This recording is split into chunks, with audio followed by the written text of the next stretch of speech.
Hey guys, welcome back to the channel. I appreciate you guys for tuning in to watch the video. To the subscribers of the channel, thank you guys so much for always sticking around to catch the video on this channel. Thank you guys so much. And of course, there are a lot of interesting updates going on around our Nigerian Super Eagles. Of course, for this video, I'll be talking about the Nigerian Super Falcons because you do know that they are obviously preparing for their Olympic qualifiers game against South Africa, which is on the 5th of April. It's already upon us. On Friday is the date, and of course, lots of preparations going on for that one. But particularly from our end, from the Nigerian Super Falcons, it's not been very encouraging. Because we've not really taken this seriously, especially in terms of coming to camp early as we should have done. And now we are leaving the likes of South Africa, who are the away team, to even come to the venue, which is Abuja National Stadium, in their numbers, full squad already in camp. Yesterday they landed Abuja National Stadium, and they are already settled down and started training for that one. Meanwhile, we that are the host nation, we've not really organized ourselves. As at 8 hours ago, the report was that it was only 3 Super Falcons players that were already in camp. And of course, a couple hours later, we heard that it's been like 6 people that have joined the camp, and it's really not encouraging. It feels like we are not taking this one serious. And mind you, this is very serious because with the last time we actually qualified for Olympics, it was a long time ago. It was in 2008, which is more than a decade ago, almost chasing 2 decades or thereabout. And it's something very important, but it doesn't feel like we are taking it very seriously. And we have a number of our key players who are still taking excuses. The likes of Asisa Osoala, not in camp right now. The report is that it's going to join the girls on Thursday, which is like the eve of the match. And this goes to show you how unorganized our team is at the moment. But again, Randy Waldrum obviously opened up the camp yesterday, and he insists on working with the people that are around. Just to let you know, the people that have already arrived in camp, or the people that were some of the first people that came to camp, included Rashid Ajibade of Atletico Madrid, and then we had Plumptre, who also arrived. But the update right now is that she will not take part in the game because she has an injury, and then someone else is going to replace her in the person of Jumoke Lani. And of course, we also have Linda Jiwaku. These are the 3 people that arrived in the camp early on, and then later on we had a few more people being added to the camp. And they included Tochukwu Odohi, and of course Ashwalat Ashakia, and I think that's just about the people that are in camp right now, 5 or 6 or thereabouts. But again, as I said, Randy Waldrum intends to work with the people that are around, and hopefully in the coming hours more and more people will show up in camp. And today is already I'm making this video early in the morning, so today is 2nd of April, and they are going to have their first training session today, according to what coach Randy Waldrum has said. And that training session is going to be a closed door, or an indoor training session, whereby people can't cover it, journalists can cover it. It's just something that Waldrum wants to do in order to safeguard or conceal whatever strategy he's preparing for that South African game. But again, we hope that this sort of late arrival of the team will not go a long way to actually affect our results in that game. But of course, it's always very important to come on time, and start preparing beforehand. It gives you time to, experiment on everything you have, do all you have to do in order to win the game.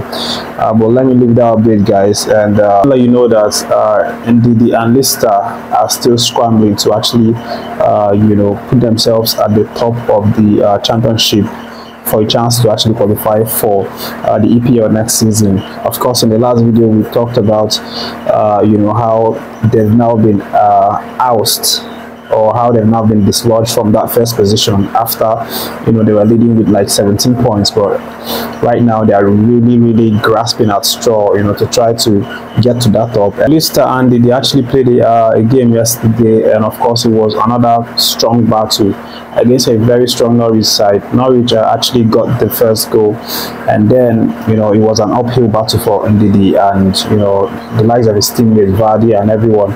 But again, they showed their spirit and the determination that they are actually ready to promote to the Premiership by fighting back to win that one 3-1 final score. And of course they played a pivotal role in that game, actually playing for around 85 minutes or thereabouts, and had 2 shots, no on target, no goals. But again, after that game they were very happy because they put themselves back at the top of the league. But while they were still celebrating being at the top of the table, a late game was meant to be played, and it was involving Ipswich and Southampton. Ipswich obviously were the guys that were at the top before Leicester City actually won that one and then got to the top. But Ipswich were also resilient. They played a really tough game against Southampton. It was a really feisty one, coming from behind, actually getting the first goal, and then falling to a draw, and then actually losing at some point, and then coming from behind to actually win the game by a scoreline of 3-2 to put themselves back at the top of the league right now. So currently Leicester City have now gone back to third. Leeds United obviously also won their game yesterday 3-1. So what this means is it's still an uphill battle for Ndidi and Leicester City to actually get the promotion to the Premier League. But of course 7 games remaining, lots of battles to be drawn.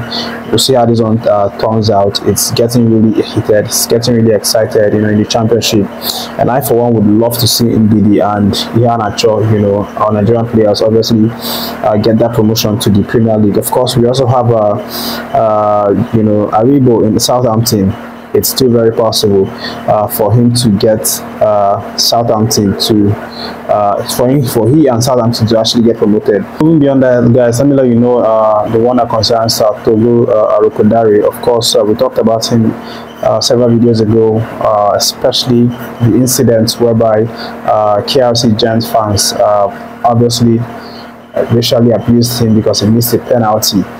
And of course, right now he's the one that actually got them the win yesterday against Union Saint-Gallier, getting a goal in the 27 minutes, and obviously holding on to that clean victory until the end of the game. And of course,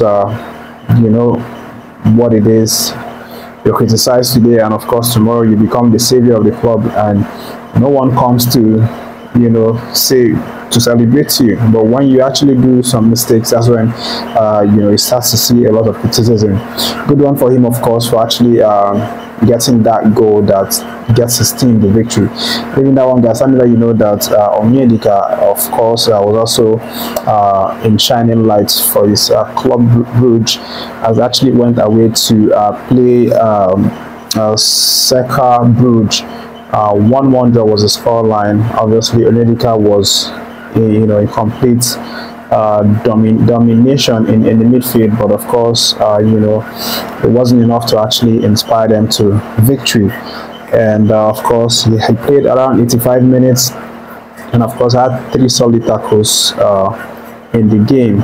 And also, we also had two of our players, Chidozie Owazim and Bruno involving, in the Boa Vista's game yesterday, as they played out a very, very stern match against Rio Ave. It was a stalemate, 0-0. No one could break the deadlock for that one. But again, these two of our Super Eagles players obviously played 90 minutes each of them for that game, and had some really important contributions to the team. Awazim had 7 balls that he won, 4 clearance, and of course Bruno had 3 draws and created 1 chance. Again, it was a stalemate, which of course is definitely not the best result that they would want. They would of course want a win. These are some of the updates for this video, guys. So the most important one, guys, is the preparations of our Nigerian Super Falcons ahead of this Friday's game against South Africa. We need our ladies to turn up in full squads. The 26 people that were invited, we need all of them to show up, of course, because the training is going to start today, being 2nd of April. Wardroom has already said that training is going to commence, and then it's going to be a closed door thing. So we want these girls to come out and be ready, and of course get a win for us against South Africa. It's going to be a 2-leg game.